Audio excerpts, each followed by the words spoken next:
తప్పుదోవ పట్టించే ప్రయత్నం చేశారు. ఆ కమిటెడ్ ఎక్స్పెండిచర్ అంటే salaries, pensions and interest payments, ఈ మూడు కలిపితే కమిటెడ్ ఎక్స్పెండిచర్. కమిటెడ్ ఎక్స్పెండిచర్ విషయంలో అధ్యక్ష వారి దృష్టికి, అదేవిధంగా గౌరవ సభ్యుల దృష్టికి కూడా నేను తీసుకొచ్చేది, ప్రజల దృష్టికి కూడా నేను తీసుకొచ్చేది ఏమంటే, మనము చాలా స్పష్టంగా భారతదేశంలోని ఇతర రాష్ట్రాలతో పోలిస్తే చాలా చక్కటి పరిస్థితిలో ఉన్నమాట వాస్తవం అధ్యక్ష. మీ ముందు నేను ప్రజెంట్ చేస్తాను, ఎందుకంటే ఇది మీ బుక్కే కాబట్టి మీ బుక్లోంచే చెప్తాను. అధ్యక్ష, కమిటెడ్ ఎక్స్పెండిచర్ విషయానికి వస్తే మనం ఈరోజు కొన్ని ఏ రాష్ట్రాల సరసన ఉన్నాం అధ్యక్ష? స్టేట్ వైజ్ డెవలప్మెంట్ ఎక్స్పెండిచర్లోనేమో అగ్రభాగాన ఉన్నాం. 74% ఇవాళ డెవలప్మెంట్ ఎక్స్పెండిచర్ మీద ఖర్చు పెడుతున్నామని మీరే చెప్తున్నారు. అదేవిధంగా అధ్యక్ష, కమిటెడ్ ఎక్స్పెండిచర్లో మనం కమిటెడ్ ఎక్స్పెండిచర్ అంటే ₹1 మీరు జీతాలు, భత్యాలు, పెన్షన్లు, అదేవిధంగా వడ్డీ చెల్లింపులు మితి కడితే అది పోతే రూపాయిలో మనకు 47 పైసలు రూపాయలు దానికి పోతున్నాయి అధ్యక్ష. జీతాలకు, భత్యాలకు, పెన్షన్లకు, అదేవిధంగా మనకి మితి కట్టేందుకు ఇంట్రెస్ట్కు. మిగిలిన 53 పైసలు అవైలబుల్ ఉన్నాయి ప్రభుత్వానికి డెవలప్మెంట్ చేయడానికి అనేది కమిటెడ్ ఎక్స్పెండిచర్లో కనబడతా ఉంది. అంటే ఓవరాల్గా చూసుకుంటే ఎక్కడున్నాం అధ్యక్ష మనం? ఈరోజు భారతదేశంలో కేరళ చూస్తే కమిటెడ్ ఎక్స్పెండిచర్ రూపాయిలో 82 పైసలు, హర్యానా రూపాయిలో 81 పైసలు, పంజాబ్లో రూపాయిలో 79 పైసలు జీతాలకు, భత్యాలకు, పెన్షన్లకు, అదేవిధంగా ఇంట్రెస్ట్ చెల్లింపులకు పోతుంది. వెస్ట్ బెంగాల్ 69 పైసలు పోతుంది రూపాయిలో, తమిళనాడులో 62 పైసలు పోతుంది, ఆంధ్రప్రదేశ్లో 61 పైసలు పోతుంది, వారు మొన్నటిదాకా నడిపిన రాజస్థాన్లో 59 పైసలు రూపాయికి. దేశ సగటు జాతీయ యావరేజ్ ఎంత అధ్యక్ష? కమిటెడ్ ఎక్స్పెండిచర్ 56 పైసలు. అంటే మొత్తంగా రూపాయి ఆదాయం వస్తే అందులో 56 పైసలు జాతీయ సగటు కమిటెడ్ ఎక్స్పెండిచర్. కానీ తెలంగాణ ఎంత అధ్యక్ష? 47. అత్యల్పంగా ఉన్న రాష్ట్రాల్లో టాప్ 4లో తెలంగాణ ఉంది. దీన్ని మీరు తిమ్మిని బమ్మిని చేసి మోసం చేసే ప్రయత్నం చేస్తామంటే కుదరదనే మాట కూడా నేను వారికి విజ్ఞప్తి చేస్తా ఉన్నా అధ్యక్ష. ఇంకొక మాట కూడా చెప్పాలి అధ్యక్ష. ఇవాళ వడ్డీల కోసం, జీతాల కోసం పైసలు జాలట్లేదు అనే మాట వారు మాట్లాడుతూ ఉన్నారు అధ్యక్ష. ఒక్క మాట వారికి నేను చేసే విజ్ఞప్తి, మీరు పరస్పర విరుద్ధమైన వ్యాఖ్యలు చేశారని నేను చెప్పాను. 47 పేజీలో సోషియో ఎకనామిక్ అవుట్లుక్లో మీరే చెప్పారు హయ్యర్ ఫిస్కల్ స్ట్రెస్ ఉంది, 47 ఉంది కమిటెడ్ ఎక్స్పెండిచర్, దానివల్ల ఫిస్కల్ స్ట్రెస్ ఉందని చెప్పారు. కానీ 44 పేజీలో మీరు చెప్పిన మాటలో అక్కడ మీరు చెప్పారు డెవలప్మెంట్ ఎక్స్పెండిచర్లో Telangana top in the country 74% అని మీరే చెప్తా ఉన్నారు. What is right? Committed expenditure తక్కువ ఉంది అయినా ఎక్కువ ఫిస్కల్ స్ట్రెస్ ఉందని మీరు చెప్పిన మాట కరెక్టా? లేదా డెవలప్మెంట్ ఎక్స్పెండిచర్ 74%తో భారతదేశంలో హైయెస్ట్ ఉన్నామన్నమాట కరెక్టా? మీరు చెప్పాలి. ఇంకొక మాట కూడా నేను చెప్తా ఉన్నా అధ్యక్ష, మనకు రెవెన్యూ రిసీట్స్ ఉంటాయి అధ్యక్ష. రెవెన్యూ రిసీట్స్ 4 రకాలు. స్టేట్ ఓన్ ట్యాక్స్ రెవెన్యూస్ అధ్యక్ష. Let me tell the entire house, especially new members in the house, state owned tax రెవెన్యూస్లో భారతదేశంలో ఈరోజు 84% SOTRతో అగ్రభాగాన ఉన్న రాష్ట్రం, మొదటి 3లో ఉన్న రాష్ట్రం తెలంగాణ.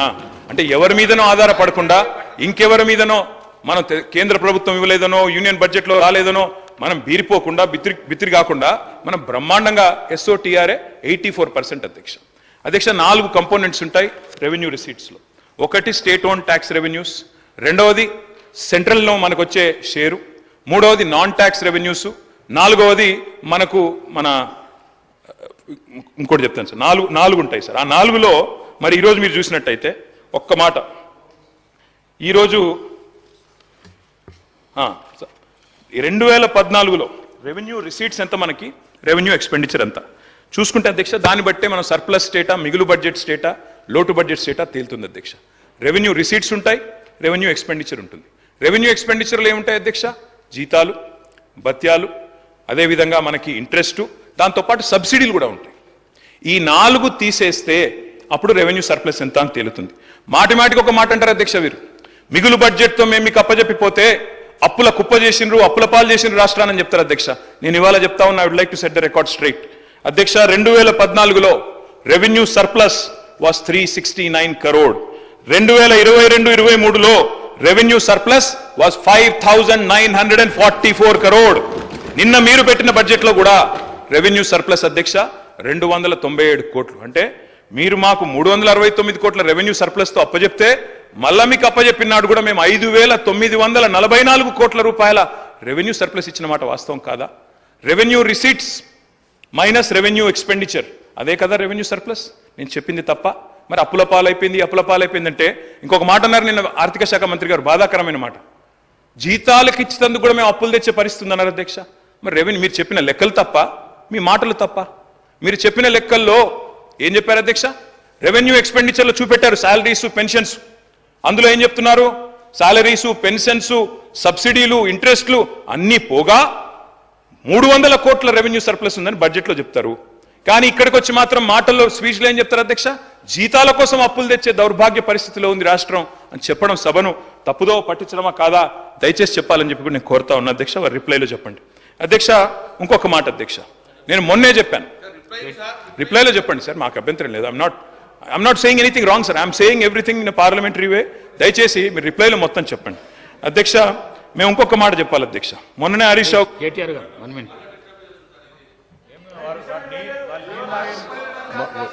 ఒకటే నిమిషం, నేనే అధ్యక్ష, వారు రెవెన్యూ రిసీప్ట్స్, రెవెన్యూ ఎక్స్పెండిచర్ గురించి మాట్లాడుతూ మా సమయం అంతా అద్భుతంగా రెవెన్యూ సర్ప్లస్తోనే ఉంది, ఎటువంటి ఇబ్బంది లేదని చెప్తా ఉన్నారు. కరెక్టే, రెవెన్యూ రిసిప్ట్స్ కూడా అద్భుతంగా ఉన్నాయి. జీతాలన్నీ ఆ రెవెన్యూ ఎక్స్పెండిచర్లోనే ఉంటాయి. మరి అద్భుతంగా రెవెన్యూ రిసిప్ట్స్ ఉన్నప్పుడు 2021 నుంచి 2023, 24 వరకు మొదటి తారీఖుని ఇవ్వాల్సినటువంటి జీతాలని మీరు 15వ తారీఖు, 20వ తారీఖు దాకా ఎందుకు పెండింగ్ పెట్టుకుంటూ వచ్చారు? ఒక్కసారి చెప్పండి అధ్యక్ష. దేనికోసం?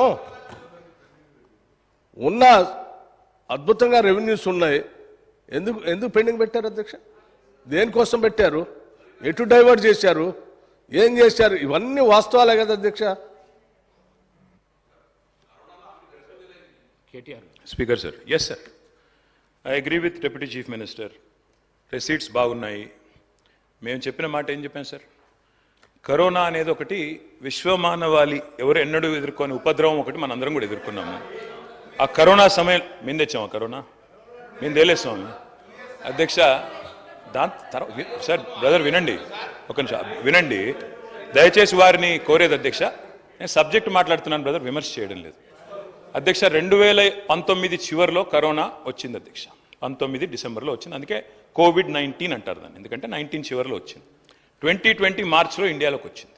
మొదటి కేసు హైదరాబాద్లో 2020 మార్చి 2 నాడు వచ్చింది.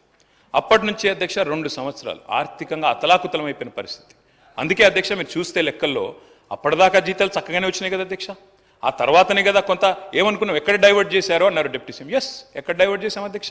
మేమేమనుకున్నాం, కరోనా అయినా ఆర్థిక సంక్షోభమైనా ఆసరా పెన్షన్లు ఆగొద్దు, కళ్యాణ లక్ష్మి ఆగొద్దు, రైతు బంధు ఆగొద్దు, పేదవాళ్లకు ఎస్సీ ఎస్టీ డెవలప్మెంట్కి ఇచ్చే డబ్బులు ఆగొద్దని వాటికి డైవర్ట్ చేశాం. ఉద్యోగులకు 4-5 రోజులు ఆలస్యంగా ఇచ్చి ఉండొచ్చు, మేము ఒప్పుకుంటాం, ఇచ్చి ఉండవచ్చు. కానీ మీరు కూడా దయచేసి గమనించుకోండి, సరి చేసుకోండి. ఈ రోజు కూడా బట్టి విక్రమార్క గారు నేను కోరుతా ఉన్నా, మీరు కూడా మిమ్మల్ని మీ డిపార్ట్మెంట్ తప్పుదోవ పట్టిస్తోంది. చాలా మంది చిరుద్యోగులకు నిన్న హరీష్ గారు చెప్పారు, సిర్పూర్ కాగజ్ నగర్ ఎమ్మెల్యే గారు ఏం చెప్పారు అధ్యక్ష? కాంట్రాక్ట్ మెడికల్ ఆఫీసర్లు 10 నెలలుగా జీతం లేకుండా ఉన్నారు. దయచేసి మీరు కూడా రివ్యూ చేసుకోండి, విమర్శ కోసం విమర్శ కాదు. దయచేసి వారిని ఈ విషయంలో ఆలోచించాలని చెప్పి నేను కోరుతా ఉన్నా. మొన్న మా శాసనసభ్యులు పెద్దలు హరీష్ రావు గారు చెప్పారు అధ్యక్ష, అప్పు అప్పు అప్పు అంటూ ఊదరగొట్టాడు. నేను మళ్ళా చెప్తా ఉన్నా అధ్యక్ష, అప్పులు రెవెన్యూ రెసీట్స్కు లోబడే ఉన్నాయి. రెవెన్యూ సర్ప్లస్ ఉన్నాము అంటే అప్పులు చేసే పరిస్థితి ఇవాళ జీతాల కోసమో రెవెన్యూ ఎక్స్పెండిచర్ కోసమో చేసే పరిస్థితి లేదు. SOTRలో అంటే సొంత వనరుల వీళ్ళలో తెలంగాణ టాప్లో ఉంది. దయచేసి ఆ ప్రచారం మానుకోండి. రెండవది నికర అప్పు, వారు పదే చెప్తారు అధ్యక్ష, 6,71,000 కోట్ల అప్పు అని వారు చెప్తారు. ముఖ్యమంత్రి గారు అయితే నెలకు 7,000 మిత్తి కడుతున్నాను ముఖ్యమంత్రి గారు చెప్తారు. ఈ రకంగా దుష్ప్రచారం చేయడం, నేను అంకెలు చెప్తే మళ్ళీ ఇబ్బంది పడతారు. మీరు నా మాటినండి, మీ సోషియో ఎకనామిక్ అవుట్లుక్లోనే భిన్నంగా ఉంది. దయచేసి చూసుకోండి. ఎందుకంటే ఏం ప్రచురిస్తున్నారో ఏం చేస్తున్నారో చూసుకొని మాట్లాడండి. బయట పొలిటికల్గా మాట్లాడితే నడుస్తుంది, హౌస్లో నడవదు అధ్యక్ష. ఇంకొక మాట వారికి చెప్పాలి అధ్యక్ష, నేను అప్పుల విషయంలో వారు 6,71,000 కోట్లు అంటే మొన్ననే హరీష్ రావు గారు చాలా వివరంగా చెప్పారు. ఏవైతే ప్రభుత్వం కట్టే అవసరం లేని అప్పులు ఉన్నాయో, ఏవైతే గ్యారంటీలు మాత్రమే ఇచ్చి వాటికి కట్టే అవసరం లేని ఉన్నాయో అవన్నీ కూడా కూడేసి కేవలం బదనాం చేయాలన్న ఎజెండాతో వారు ఒక ప్రయత్నం చేశారు. I leave it to the wisdom of the honourable deputy chief minister. సరే, ఎన్నికలు అయిపోయినాయి సార్, ఎన్నికలు అయిపోయినాక కూడా ఇంకా ప్రతిపక్షం మోడ్లో ఉండాల్సిన అవసరం లేదు, ఇంకా ఎన్నికల మోడ్లో ఉండాల్సిన అవసరం లేదు, అయిపోయింది. ఇప్పుడు గవర్నమెంట్ మీకు ఇచ్చారు, 5 ఏళ్ళు చక్కగా నడపండి. మీరు మీ రాష్ట్రాన్ని మన రాష్ట్రాన్ని మీరే బదనాం చేస్తే వచ్చేదేమీ లేదు. రాష్ట్రం దివాలా తీసిందంటే ఒక హవాలా వ్యాపారాన్ని వస్తాడా అధ్యక్ష ఇక్కడ పెట్టుబడి పెట్టేందుకు? దయచేసి రాష్ట్రాన్ని ఖర్చు చేయడం ఆపండి అని చెప్పి నేను వారికి విజ్ఞప్తి చేస్తా ఉన్నాను. అధ్యక్ష ఇంకొక మాట చెప్పాలి అధ్యక్ష. నికర అప్పు హవాలా వ్యాపారులు కోటిలో ఉన్నారు. మీ వాళ్ళని అడగండి, బాగా చెప్తారు. తెలిసిన వాళ్ళు బాగున్నారు, మీ దానిలో వాళ్ళని అడగండి, చెప్తారు. అధ్యక్ష మేము చేసిన నికర అప్పు మొన్న హరీష్ రావు గారు చెప్పారు 3,85,340 కోట్లు మాత్రమే. దయచేసి సభని ప్రజలని తప్పుదోవ పట్టించే ప్రయత్నం చేయకండి. ఇంకొక మాట కూడా నేను గౌరవనీయులైన ఆర్థిక మంత్రి గారికి విజ్ఞప్తి చేస్తా ఉన్నాను. అధ్యక్ష ఎన్నడైనా కూడా మన కుటుంబ ఆస్తి అయినా వ్యక్తిగత ఆస్తి అయినా లేదా రాష్ట్రం యొక్క సంపద అయినా అప్పులైన రెండింటిని కలిపి చూస్తారు అధ్యక్ష. ఇప్పుడు మా స్పీకర్ గడ్డం ప్రసాద్ గారు అంటే మా అందరికీ అభిమానం. స్పీకర్ గారు మన అఫిడవిట్లో ఎన్నికల్లో పోటీ చేసినాడు, మీరు అఫిడవిట్ ఇచ్చారు ఎలక్షన్ కమిషన్కి. ఏం చెప్పినాం అధ్యక్ష? అందులో ఆస్తులు చెప్పాం, అప్పులు చెప్పాం, నెట్వర్త్ ఎంత అనేది చెప్తారు అధ్యక్ష. మరి ఎంతసేపు అప్పు అప్పు అప్పు అని అరిచేటోళ్ళు మరి తప్పకుండా అప్పులతో పాటు గత ప్రభుత్వం ఇచ్చిన ఆస్తులు కూడా చెప్పాలి కదా అధ్యక్ష. ఎట్లా చూస్తారంటే అధ్యక్ష ప్రపంచవ్యాప్తంగా అప్పు ఇవ్వాలి అంటేనే, అప్పు ఎవరని ఇవ్వాలంటేనే సంపద చూస్తేనే ఇస్తారు అధ్యక్ష. పరపతి లేకపోతే, పతార లేకపోతే, పలుకుబడి లేకపోతే, నువ్వు కట్టే సత్తా ఉందా లేకపోతే ఎవరిస్తారు అధ్యక్ష అప్పు?